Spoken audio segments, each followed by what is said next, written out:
Thank you to the mayor and to all of the officials and the members of the panel, to Imhotep Gary Bird, and to all of our brothers and sisters in Plainfield and in the WBLS, WLIB family, of which I'm a part, and to our mentor and teacher and instructor, Sister Ann Tripp, who teaches us everything we know. I'm glad to be here. I wanted to be here, and obviously we're running around a lot of political stuff going on in the Congress. But I thought that when I heard what WBLS was doing with the mayor, it is important that we understand this is not a Plainfield problem. This is an American problem. That's right. And I hope, as I heard the congressman say, that we take this as a holistic approach. This is not beat down Plainfield. Maybe we can take what happens tonight and how you follow it up and use it as the lesson to deal with gang activity all over the country. But let me say what a lot of panelists won't say, other than Gary Bird and Ann Tripp, and that is that the congressman can bring in all the money, the mayor can save all the police jobs, but unless we in the community do our part, it won't matter. Our kids have to stop thinking the only alternative they have in life is joining a gang. That's right. Because we are not providing the structures and institutions for them as an alternative. If you men won't daddy your children, hold it now, that ain't right. That ain't just right now. You gotta let us daddy them now. The gang leader becomes the father you wouldn't be. They give them a comradeship that the church or community organization can reach out to be. So it become the one of you too holy or too educated for them. The gang is not. We gotta also look at how we have pushed a lot of these kids out, made them easy recruits for people that would accept them as they are and turn them into monsters on us. So as we point to the mayor and officials, we need to look at ourselves and realize that we ourselves have got to change our ways. We also must follow the example. BLS is the moral authority to do this.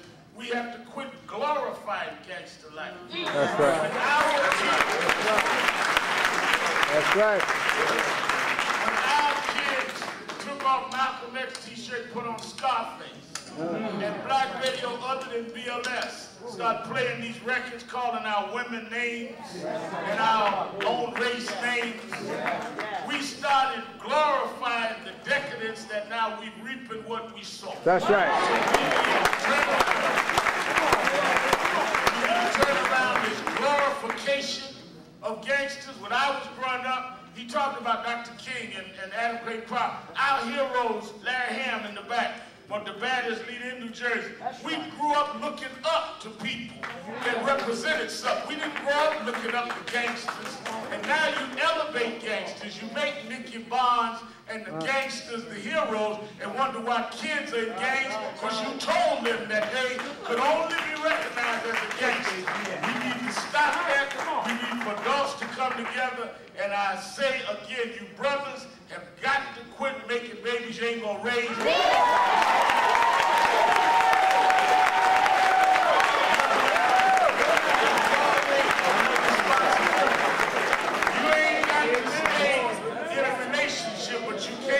Child, but to run around and have a child and walk away like you had a bowel movement.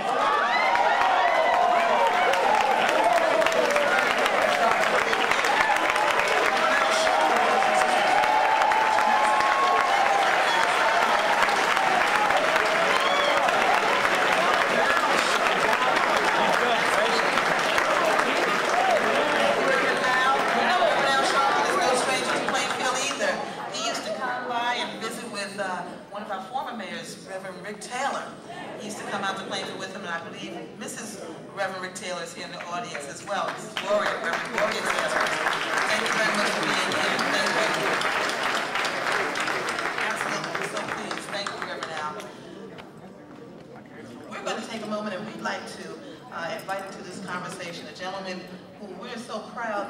not only is he one of our legislators, but he also happens to live here in the city of Plainfield.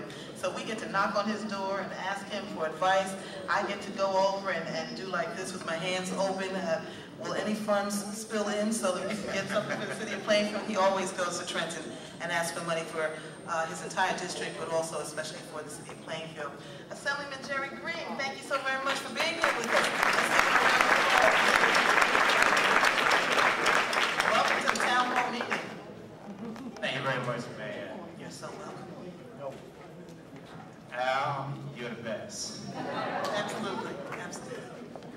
You know, often, whenever Al comes to New Jersey, people have a tendency of feeling that you're going to get something negative. Well, tonight you got something positive. Absolutely. Yes, he did. Yes, he did. And the truth first, you just have to learn. You know, first of all, I want to thank the mayor. Number two, I want to thank the Speaker of the New Jersey State Assembly, Sheila Oliver. Yes. I'm her Speaker Pro Tem, part of leadership. And this last 6 months, she has given me the ability to basically live my dream. My dream 40 years ago was that someday, if God ever give me opportunity to make a difference, I want to make a difference. Well, you know, like Al said earlier, when you're doing the right thing, press don't print the right thing.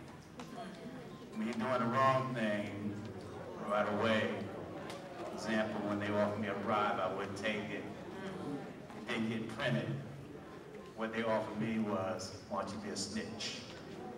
You know how long you last being a snitch in the black neighborhood. I have mixed feelings about tonight. One, I sat through 7 months dealing with our governor. Finally, I feel he respects me as a black man, because in reality, I made it very clear when I talked about my 40-year dream that he knew I was serious. As Chairman of House and Local Government, as a lot of you know, if you read the paper, we're changing how people live in New Jersey, where they live, and how they live. And over the 40 years, including myself, my family, housing wasn't that great. You were told where you can live, how you can live. Well, today, ladies and gentlemen, that's not the case anymore. I made it very clear to the governor, if he wants my support, I want everyone in the state of New Jersey to be treated fair. It's sad to say to you that you pay more taxes in your town than they do in suburban towns. So you're not going to get me to fire you up because the news I'm going to be telling you is not the best news in the world. Your children get second-grade education. This last budget, he gutted it when it came down to making sure that people who can't afford different services just don't receive it. We sit here all night long and I had to hear a lot of good stuff, but yet still, he took away programs so the young men that really want to get their life together will not get their life together in prison. So anytime 8 to 10 go back, it's going to be damn near 10 they go back. As I look out in the audience, it's embarrassing to say that I'm so happy with this mayor because she has brought us all together. And that's the only weapon that we're going to have. The churches have to put their difference on the side. Politics is in church whether they want to accept it or not. Politics is all over the place. The reality is that Judge Wallace had 2 more years to go. He sent a strong signal